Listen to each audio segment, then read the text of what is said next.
Because clearly, like, you've labeled it as something, as religious gathering, but don't kid yourself, bro. Don't kid yourself. Like, if it's from, let's say, 6 p.m. to 10 p.m., I kid you not, very honestly, 10 minutes to prayer, 15 minutes at max, rushed, with no extended, supplication. In Islam, there's extended supplication. It's really rushed. It's done quickly.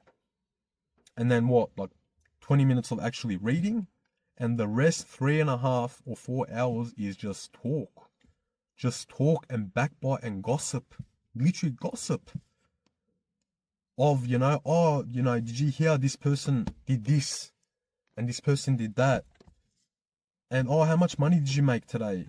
And, what job are you doing? And then on top of all of this, food. You'd go to a religious gathering. And I heard this myself. Like, I heard it came to such a delusional point, right? Where I would hear comments saying, we must feed our nafs, which is the ego. We must have fun and feed our ego before we do any sort of religious practice. So, our ego can be satisfied before we can take on any spiritual goodness.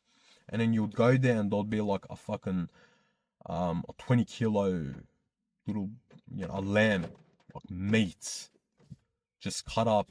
And then the next week you'd have a barbecue, a massive feast, and everyone's just eating and eating and eating and just drinking and laughing and jokes and laughter. And then the other week it would be something else. It would be desserts and whatnot. And I'm sorry to say, just pigging out. And then, like, would eat, full bellies. And I used to be 125 kilos, 130 kilos, right? I used to be 130 kilos. I'm a diabetic. I was a diabetic. I was in and out of hospitals. And I made the choice of getting my stomach cut. I made that choice by force. It's been exactly 1 year, and I'm currently 78 kilos.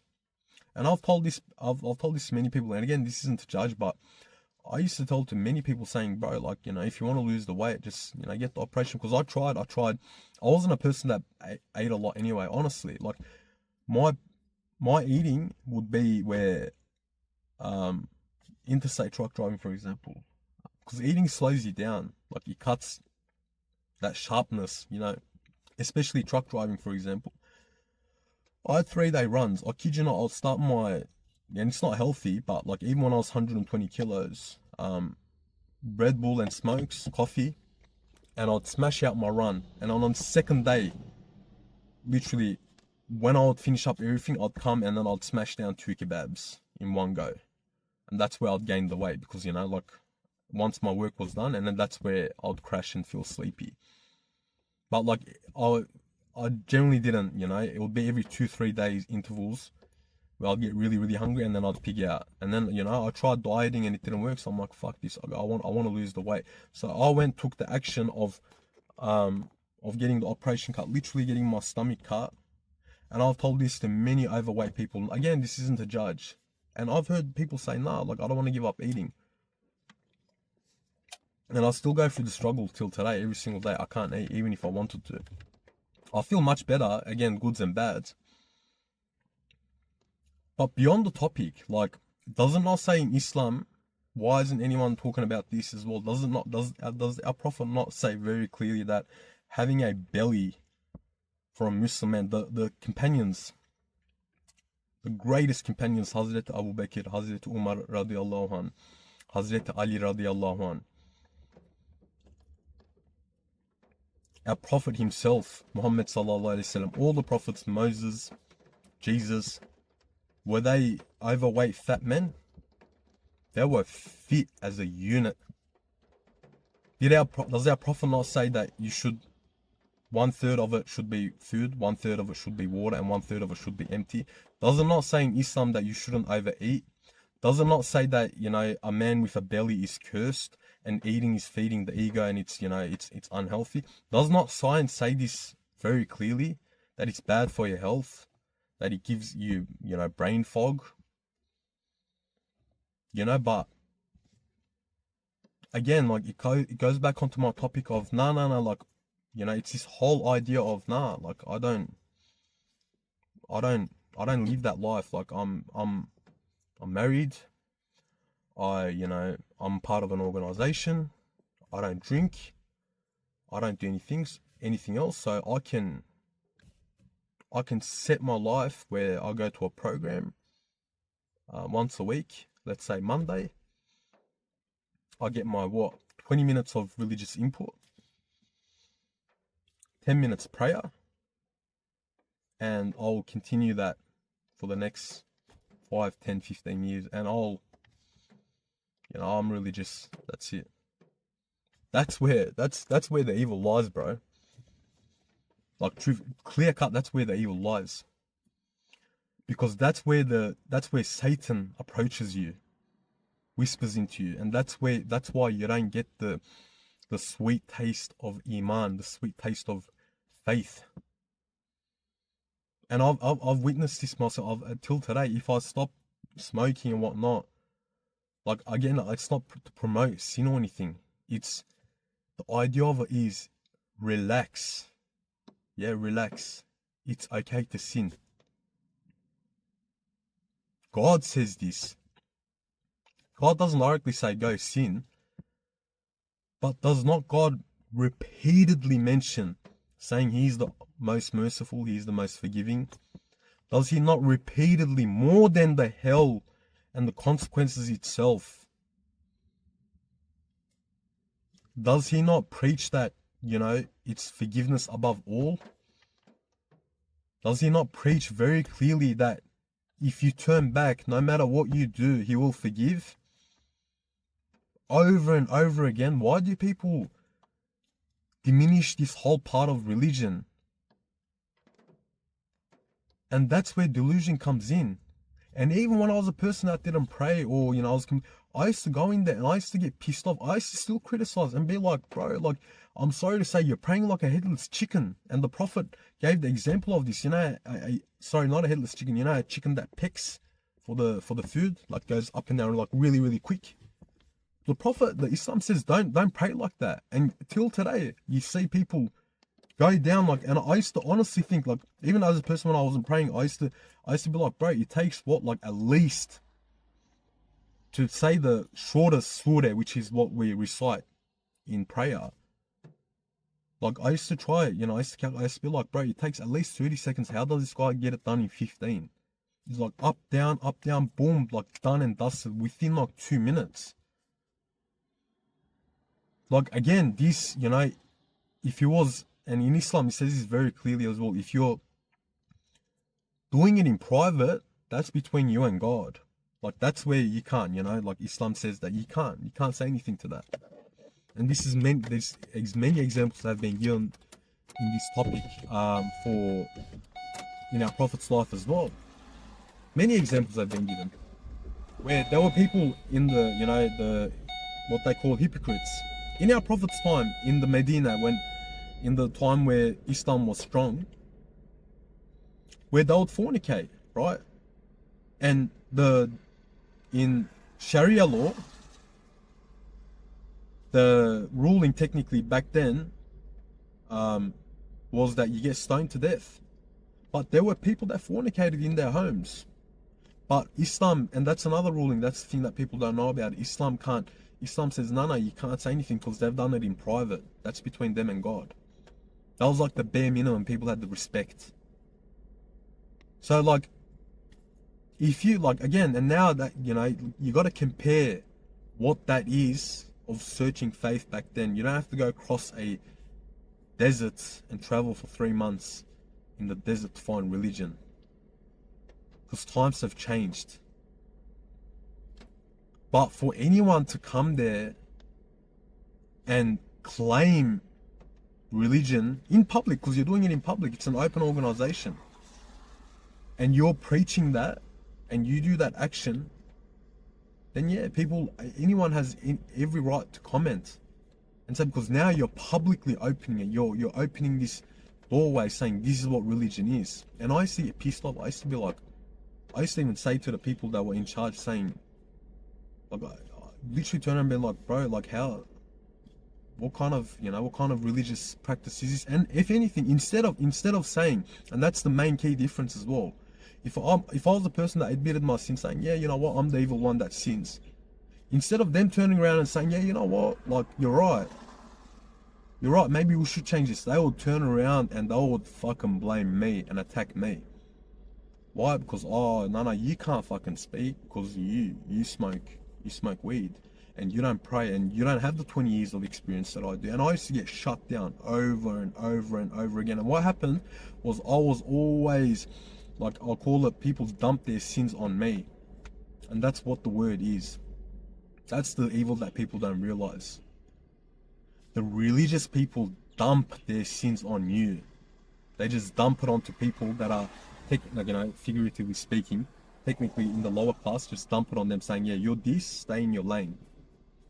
And what bigger sin is there than that, brother? Let's put it into an example, right? If you were, like, honestly, if I was to die and go up in front of God and say, God, you know, I smoked and, you know, I sinned. Or you go up in front of God and you say this exact same thing. You say, I was a preacher and I affected thousands of people. Or not even thousands, or one person, just one person, yeah. You go up in front of God and you go, God, I never sinned. I was married. I did my 5 daily prayers. I never touched a drop of alcohol in my life. I was part of an organization. But I judged this person across me and I made like a part of it, not the whole of it, but, and that's effect that a lot of people don't realize they have. But I made this, my actions and my judgment, because I saw myself above him or her, I made that person far away from you. I exiled him, I kicked him out, and I made him turn off from religion, from God itself. Like, think of it, what's God gonna say? Ruining a person's life, a whole life, and turning their whole ideology and Islam against Islam? Or drinking alcohol, or whatever sin it may be. Which one's heavier, honestly? If you think that drinking alcohol and looking at haram, looking at sin, is heavier than giving Islam a shit name, which unfortunately a lot of people do, a lot of preachers do.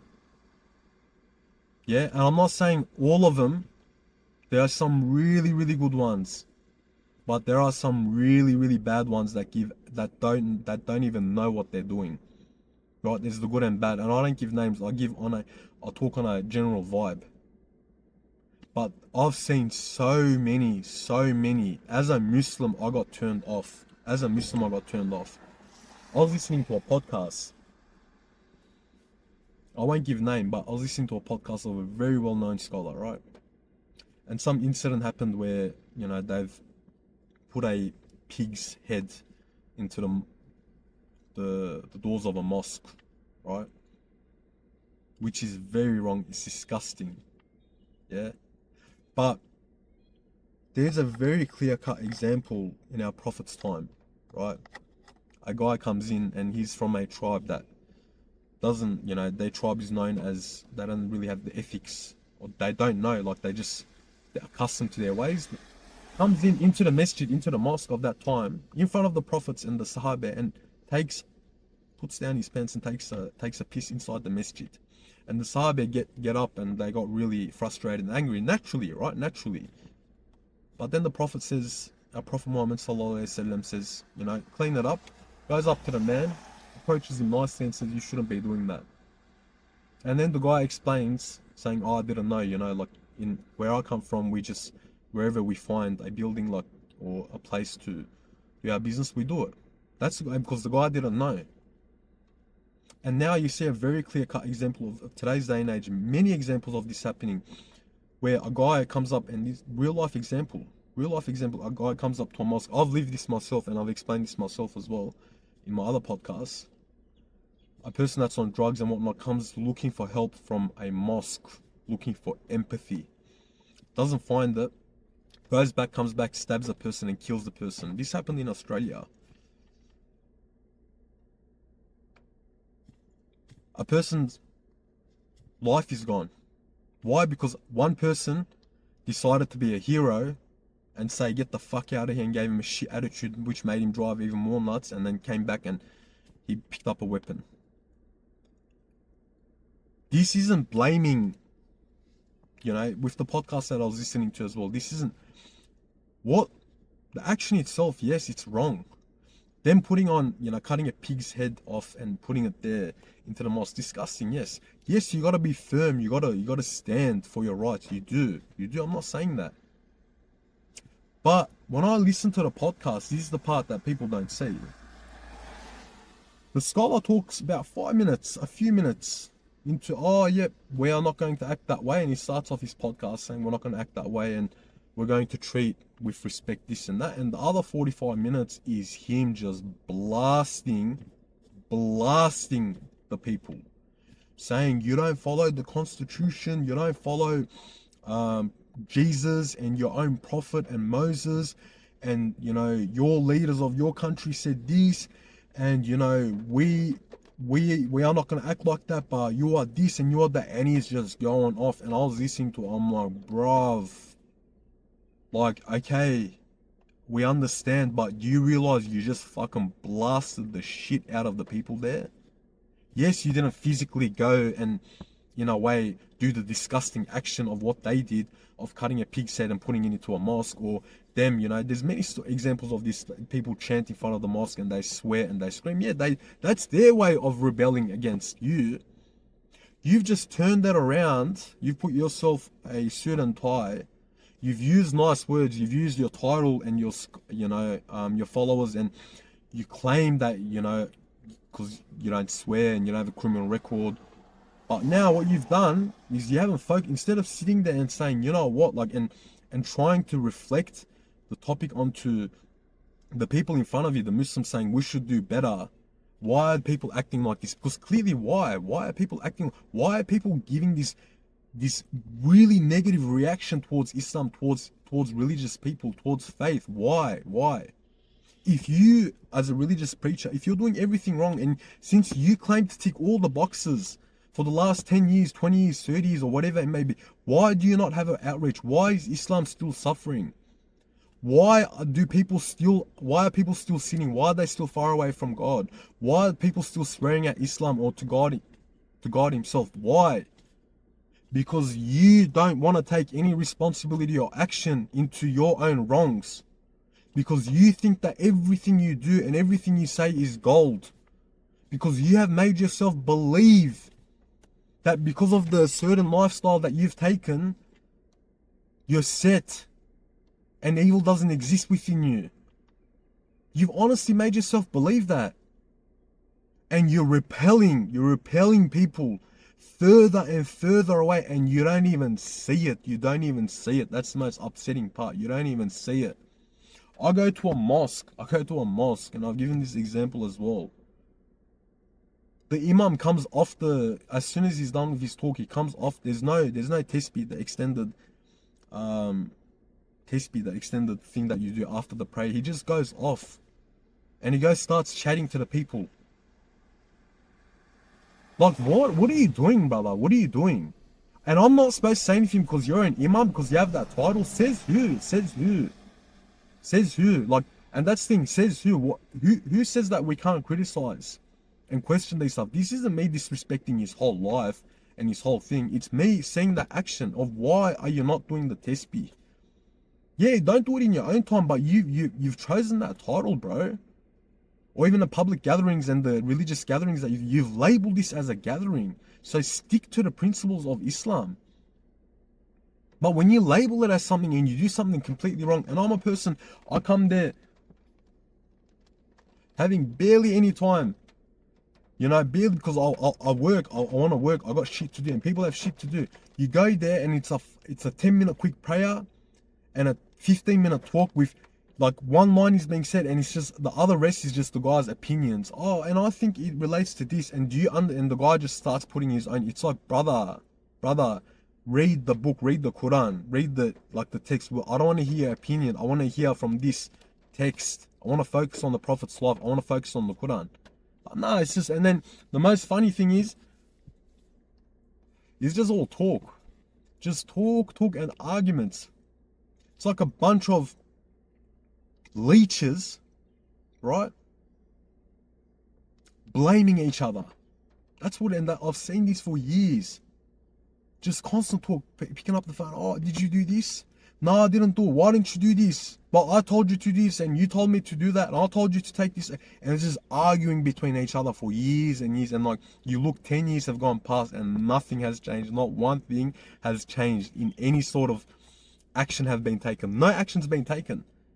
The only thing that's been happening is people have been exiled, kicked out, and the people that were strong enough to fight and continue thinking that they fight for the cause of Islam, but they're only fighting for their ego, into saying my word against yours, but no one wants to pick up the book and tame their own ego. No one wants to say, you know what, I did wrong. No one wants to take any fault, but it's when it comes to pointing fingers at criminals and the people that break the law and the people that sin, you're very clear cut on that. You're very clear cut on that. You don't doubt twice. I've seen people where like it was a video, right? And a girl popped up and like I've seen so many, like the guy would startle and shake. It's like, brother, relax, bro, relax. If God's gonna throw you in hell for that, then you are denying everything that God stands for. That's how scared he is, because like he doesn't realize the Satan is coming from the right, whispering to him, saying, no, you're religious, like don't look at that. You can't even glimpse at that, because God will throw you into hell. That's Satan whispering that to you, bro. Nowhere in religion does it say that. Yes, he says don't look at it, but nowhere in religion does. If I'm gonna go to hell for smoking a cigarette, which is why I refuse to quit, then okay, bro. But I don't believe that I'm gonna go into hell because of that. This isn't justifying my action. I repent for it. I admit that it's a mistake. I hope that one day I can give it up. I don't promote it, but I don't beat myself over it, because if I know if I leave this, I'm gonna become an arrogant prick. I'm gonna start thinking, oh, quit smoking, I'm better. I'd rather this and, you know, ruin my own self and be more humble and more understanding and commit this sin than be an arrogant prick. I'd rather light up this smoke in front of a bunch of people, religious people that don't smoke, and be like, yeah, I smoke, I sin. And the judgment you get, bro, the judgment you get, the stares that you get, oh, did you quit smoking? It's like, congratulations, bro, congratulations, you've quit smoking, you've never, congratulations, brother. I'm going to hell, you're going to heaven, bro. I went into a relationship with a girl, congratulations, you got married at the age of 20 or 25 and you done the halal way and I didn't. Congratulations, brother. Now it's set, you're better than me. That's what it is, bro, that's what it is. Because you don't know what it feels like. You don't know what it feels like. Because you've been so far away from sin that you've gone into this delusional mode. But there's the other side as well. There's the other side. There are people that won't sin, and that's where true goodness comes as well. And you see this as well, the guy doesn't sin. The guy's married, he doesn't smoke, doesn't do any of it. But you approach him, doesn't matter. And I've had this both throughout my whole life, where they'll see you, even if you were smoking, even if you weren't praying, even the times that, you know, you're down in the dumps, whatever it may be, you just approach him and the guy he'll be happy to see you, because he doesn't judge. That's what a clean heart is. That's what being a good person is. But it's very, very rare to see that from religious scholars and preachers. Very rare. From my own experiences, I find it rare, because I just haven't. And that's why I continue. That's why right now my main focus is on this. That's where shit comes in. That's where being a hypocrite comes in. That's where the unseen comes in. Islam says this very clearly. Satan whispers. There is the unseen. You want to label people crazy as that? You know, you want to put a label you know, saying, yeah, you're crazy and you're delusional, then you're denying Qur'an, you're denying Islam, bro. You're denying it. Because does it not say in the Quran that these things exist? Nah, but we live in a day and age where everything is just, it has to be sugar-coated. You know, you can't put on a reel or a video more than 5 minutes or 10 or even 30-second reel. Why? Because people don't have the concentration span to listen to it. They don't, because they've got other stuff to do. You have to be very, very kind and very soft. You have to, you know, treat them very nicely, because if you do, you're going to hurt that. Even if it's a grown-ass man, even if it's a 30, 40-year-old grown-ass man, have some testosterone, bro. I said in one of my AIs, men used to go to war back in the day. And now they bitch and sook over comments. You see grown-ass men bitch and sook over comments. If you're sooking and bitching over a comment that I made, why? Because I have the courage and audacity and, you know, whatever you want to call it, speak up, and you don't. And then they run away. They scatter like rats. Oh, don't come next to us. But when it works, I said this in my other video as well, it's cringe until it works. When it makes it, and then people go, oh, he's made it. Now I should listen to him. Did that not happen throughout every successful person? Did that not happen throughout our Prophet's life? It took what, over 10 years? I don't know the exact figures, but for the first 10 years, there was only 150 Muslims that believed in Islam. And then after the 10 years, I don't know the exact figures, it just went flying up. God's mercy came flooding in and Islam became victorious. The question is that 10 years, the people that believed in the 10 years, they are held up in the most highest regards. And this isn't about, oh, you know, I'm not in any way trying to relate that into my own life and saying, oh, you know, believe me now, I'm not one of them. No, it's nothing. It's the lesson behind it in whatever you do. Because for 10 years, even in organizations, I don't see a change, but there is going to be a change with or without my comments, with or without my video, because God's law works above all. Oppression and injustice and hypocrisy and, you know, lies and deceivement and manipulation can only go so far. It's just a matter of you. There's that time period. You rather jump on the train and you just prove to God, you put up your hand saying, Ya Allah, you know, God, look, this is me trying. This is proof saying, while it's shit, you know, while it's hard times, I spoke up.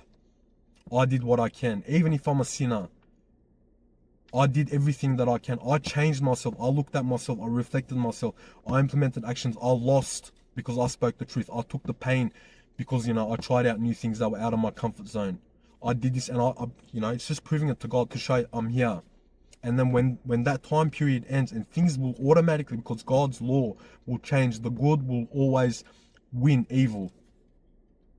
And then when the numbers come flooding in, because that's when it's easy. When there's a crowd, that's when it's easy. Oh, it's like, yeah, follow the crowd. Now it's changed. I'm part of that crowd. It's like, where were you for the last 10 years? For the last 10 years, even when I wasn't praying, I still spoke up. I still spoke up. Since year 7, I never bowed down my head to any fucking man into the tiniest things, because I used to be like, you don't fucking control me, bro. You don't. I never ever did. Even if I was, you know, using their resources or whatever it may be, I never ever did. When people ask me saying, I used to always, mind you, I used to keep it respectful. I tried. I used to be, but then I felt the guy was like, the only way, and you see this, like the guy's literally just trying to imply, no, it's not respect anymore. It's the guy saying, like, obey me and like listen to my instructions, because he's trying to take control over you. And I refused, and I got the backlash. From year 7, got kicked out. They told on my parents. They snitched on me. I got exiled. I got into trouble. I caught the consequences of it. But at least I stood for truth with my sins, even if I didn't pray. And that's what I'll go up in front of God with rather than being 10 years and seeing injustice and wrong and simply bowing down my head and being like, yeah, you know what, I should keep quiet because I need this job because I don't want to lose this, because I don't want my life to go sideways. I've lost everything. I put it all on the line. Even when I wasn't praying, because I knew in my heart, I'm like, this isn't what Islam is. This isn't what God is. That's me looking for faith. That's me. That's my journey into traveling and looking for Islam. And you're going to have, like, when you see the companions traveling throughout the deserts, there's very famous stories where they get captured as slaves. They end up dying on the way to looking for our Prophet. They lose everything. Hazrat Uthman, radiallahu anh, took years and years he was a really, really rich man, a really famous companion. He left everything, his wealth, everything. He got captured as a slave. There were people that got tortured, that got killed, but at the end they found Islam, they found the Prophet, and that's what that analogy is in today's day and age. Searching for Islam, standing up for the truth. Everyone has their own lane, but that's what tests and trials are. Are you going to bow down to that person and say, yep, so you can keep your comfort, or are you going to speak up and go to what you think your heart is comfortable with? Because I'm not going to go up in front of God and say, oh, I was a part of this for the last 10 years. I'm going to go up in front of God and be like, not like in a proud way to, be proud of my sins.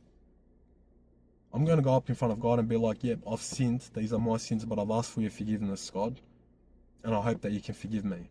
Rather than be a part of an organization or to preach something that's going to turn people off from Islam.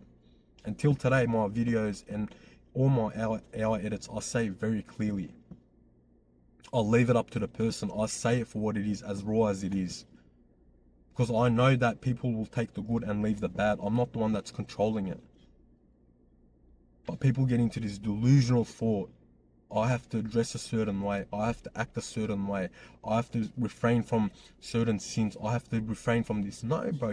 That's a minor shirk in its own. Because now you think that you have control over God's plans. Anything can be shirk. Algorithms to lifestyles to judging. You do you, bro, and that's it. And this doesn't discredit anyone that's trying to do the good. And that's the thing that people don't understand. If there are people that have mistakes, yeah, even in the things that I'm explaining, I've said this in a clear-cut example.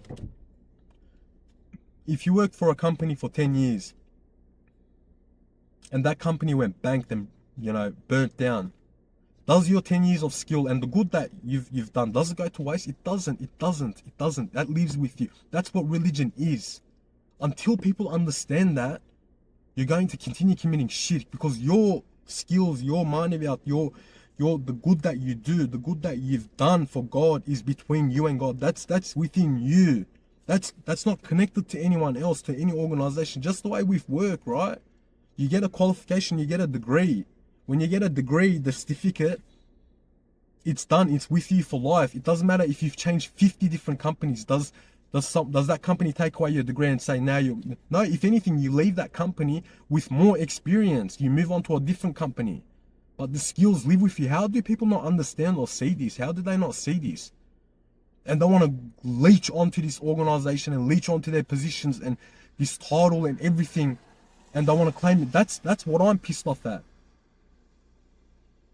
Because at the end of the day, I don't know anyone's true intentions. I speak on a general audience, but it's very clear cut that God, at the end of the day, is going to stand one-on-one with you and pick out the goods that you've done and not attribute anything else to any other organization or anything. It's going to look at your good intentions and saying, yep, I see the good that you've done. I see the intentions. But come on, man. People need to fucking wake up and just click out of this delusional behavior. When I listen to a podcast where the scholar is blasting, man, it was on my earphones, and I turned it off because the guy was screaming at one point, and he's not even realizing. It's like, brother, just because you sugarcoat it and you put cherries on top and you have your title and you're in a suit and tie, you are blasting that guy. And this, I'm not trying to justify it. If I was a non-Muslim that's never, ever, ever seen, and you have, why does Islam have a bad name? And if I was a person that's never seen Islam, how have you gone out and spoken to that crowd? Have you tried getting out? And the scholar goes, go in your cars and we've called the cops and you've done this, like, don't speak to him. It's like, brother, I've seen, because I've been in both crowds. I've been with criminals in prison. I've sat with people that I've done wrong. They're not monsters, bro.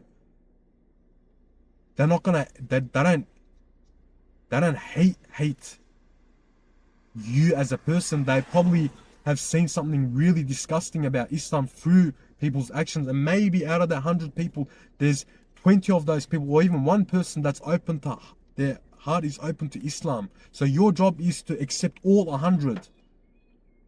Because that's what the Qur'an says. But what people and scholars want to do is rub out all the 100, even if there's 1 or 10 or 20, because you don't know, and disregard all of them and just throw them all under the bus and be like, these people did this and they are haters of Islam and they want to turn into, oh, you know, we are strong and we're this.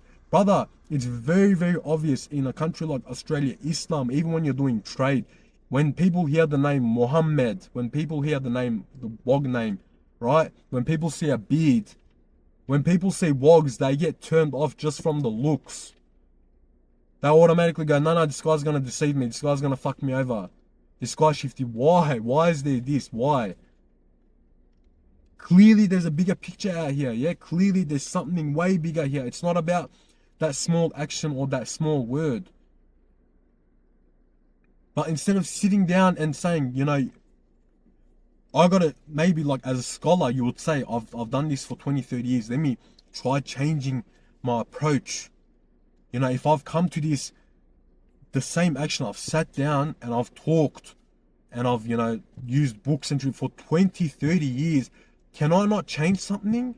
Can I not change it from, instead of sitting down here, let me actually go out and cross the road and speak to that person? No, God forbid, God forbid. And I've seen so many preachers like this, just in their offices, in their organizations. God forbid, the guy will not change his wage, the guy will not change his title. And then when you see him, he walks around like he's claimed that like it's his for life, and they'll be in that position for years and years. And God forbid for him to do anything else different. Because Nana goes, no, this is my job, this is my lane, this is my title, I've made it, I've climbed up the mountain, you know, this is my position, this is my altitude, so I won't climb down to your level. Be it, brother, be it. But now I'm going to continue speaking like this, and people can think whatever they want. I'll continue like until my circumstances change, until what I think is right to talk within my heart, because I speak straight, you know, from my heart on the camera without any filters as it is. Until I feel like things are changing, I'll continue repeating the same stuff over and over and again. And if someone wants to pick up the camera and they want to watch 30 seconds of it and be like, fuck this cunt, then be it, brother. Bye-bye. No one's forcing you to do anything, bro. But if anything, the haters will, you know, the people that, you know, really, really hate you will, you know, watch you even closer. But I believe that there are going to be good people out there. Not in the sense because they listen to me. No. There are, like, let me rephrase that. There are going to be people out there that, you know, that are really hurt. That are looking for some sort of, you know, motivation, some sort of answer into, you know, a way out. Or some sort of relation to say, you know what? I'm a sinner and I've gone through similar experiences and I've felt the same way. And for them to turn that into that, you know, towards God, towards Islam, and to open up their, you know, their preach and to love faith in general, or for anyone, like anything, even an atom's weight. The tiniest, that's what I'm here for. And I believe there are going to be many people like that. And this isn't, oh, he listened to me. Yes, it might be my skills in the way I talk, in, you know, the experience that I had. I accept all of that. I do. I'm not trying to deny, you know, the skills that I have. Yes, they're mine. The experiences and, you know, the confidence that I build. Yes, I fully admit that. But I attribute everything to God, to Allah. Because I know very clearly His plan, again, will play out the way Allah wants to play out, with or without my video. I just want to be a part of it. And I like it. It helps me develop. It's something I enjoy. And I just want to be a part of that plan. And I'll do it for my own personal reasons as well. I'll do it for business. I'll do it for fame. I'll do it so I can get my voice out. I'll do it for my own reasons. I don't deny this. I've said this from day one. And I'll continue saying this. But this is the topic that I'm going to focus on over and over again. You know, even if it's repetitive, even if it's the same stuff over again, because I'm tired, I'm sick and tired of it. You know, I'll look at myself, if I can change 50 times, 100 times, and I fall 100 times and I get back up 101 times, then come on, you gotta, like, okay, don't be a spastic like me, jumping from job to job and be, you know, as spastic without a linear growth. I understand that. But a tiny change, when there isn't even one bit of action, it's like, nah. That's not about you or me anymore, bro. That's just you being stubborn as fuck into thinking that everything you do is gold and right. And the more deeper you get, that's the reality, that's history. The deeper you get into topics, the more real talk you have. You're right. Like, you know you're on the right course when people turn their back against you. That's the number one thing. If people are ignoring you, if people are, you know, and you're the outcast, that's what I'm trying to achieve. That's why I don't follow an algorithm. That's why I make long videos and whatnot and podcasts. I'm not trying to blend in. That's when you know, that's what being unique is. Not being a part of the crowd, doing something different, speaking up. Because if you knew anything about how algorithm worked, or how how this whole system works, and not that I claim I know anything, I don't. But I just attribute it all to Allah and I leave it to Allah, and that's what people got to do. But people sit there and they want to pinpoint and they go, oh no, I got to do exactly this and I got to keep it within this many seconds and I got to use this song and this trend, and you know, it needs to be this much and I got to post this much because then it'll go off. It's like, okay, bro, like, fair enough, that's respectful. But I bypass all that and I go, there's God up there that has power over all things. I record however I want, I say the stuff that I want. In the way that I don't follow the rules of the algorithm, I follow the rules of Allah and Islam. I confess my sins, I know my mistakes, I say outright to everyone, saying, you know, this is what it is. Just true, real talk. And I leave it up to Allah, and I cop the consequences of being exiled, of being told not to come, of people getting pissed off of me. You know, people ignoring me. Listen, be it, brother, be it. That's all good. Like, I'm not gonna pretend that it's not, I'm so strong and, you know, I don't give a fuck. Yeah, fucking oath, it hurts, bro. It does. But I'm used to it. You know, because again, I say to myself, I'm like, there is going, inshallah, I believe 100, there is going to be a very good outcome from all of this. There is. Because I'm done trying to please people. Now I'm trying to please Allah, and that's it.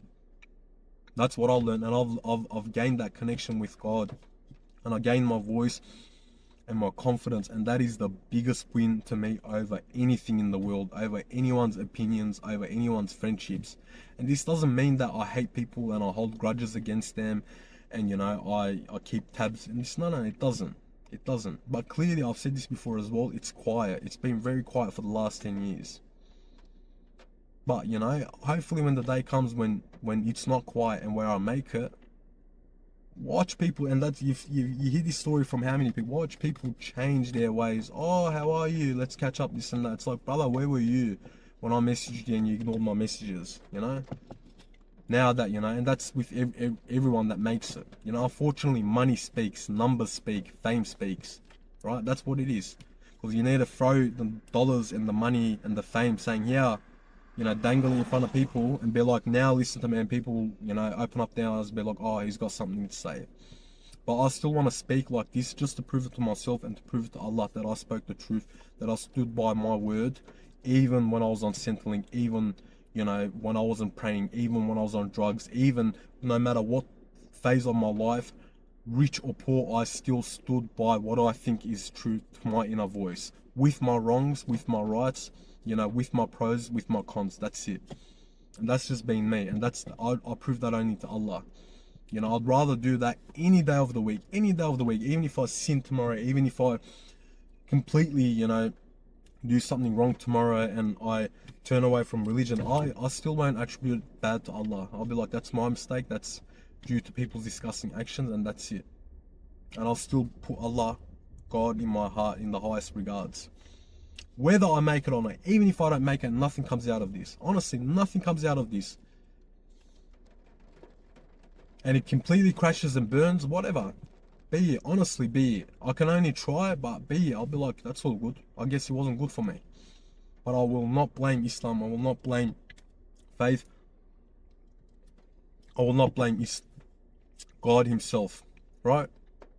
And I've paused on making AI edits because I'm trying a different way. Again, I'm changing my ways. I'm done with the, you know, 50-second reels and 30-second reels and 1-minute reels. I'm trying to work and, you know, make something that I'm actually excited about, because I don't work a job, or I don't make something on AI. That's just been me. If I'm not interested in something and I don't give them 100% and I'm not authentic about it, it's not about the numbers. Like, I need to be interested about it. I need to, you know, give it my all. I need to really feel it to my bones, and then be like, yeah, you know, I'm happy, and then, you know, go forward. That's what change is.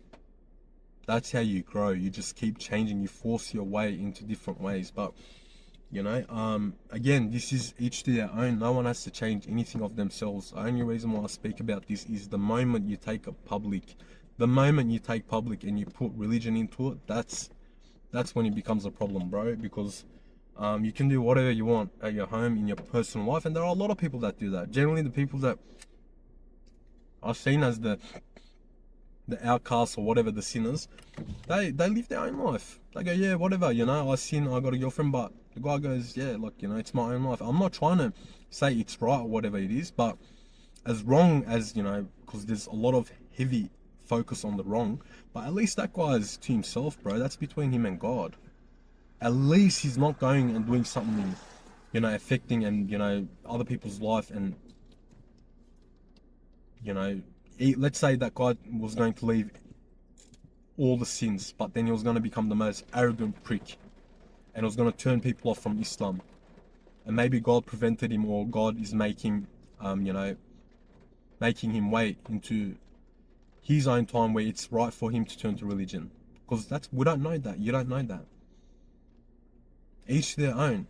But the ones that are confident and bold enough to sit there and not make a single an atom's change, a step worth of change for the last 10 years, and then on top claim that they're right, and then on top continue their ways, and then on top exile, and on top get cocky, and on top, you know, fight back. That's why I'm here. That's why I go even stronger, because you've chosen to do this, bro. I never had this intention. You've done this to me for the last 10 years of my life. Now it's my turn to retaliate and to do it to you.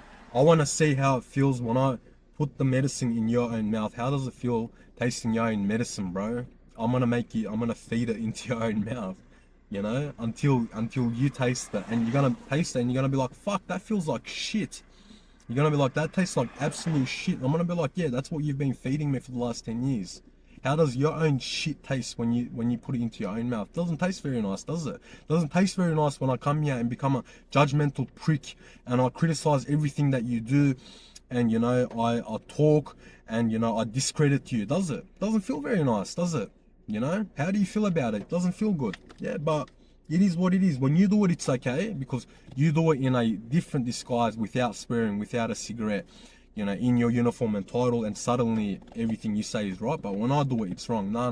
We'll see who's right and wrong. But that's why I take it so personal, because you've affected the relationship between me and God. As much as I admit my sins, my mistakes, that's 100%.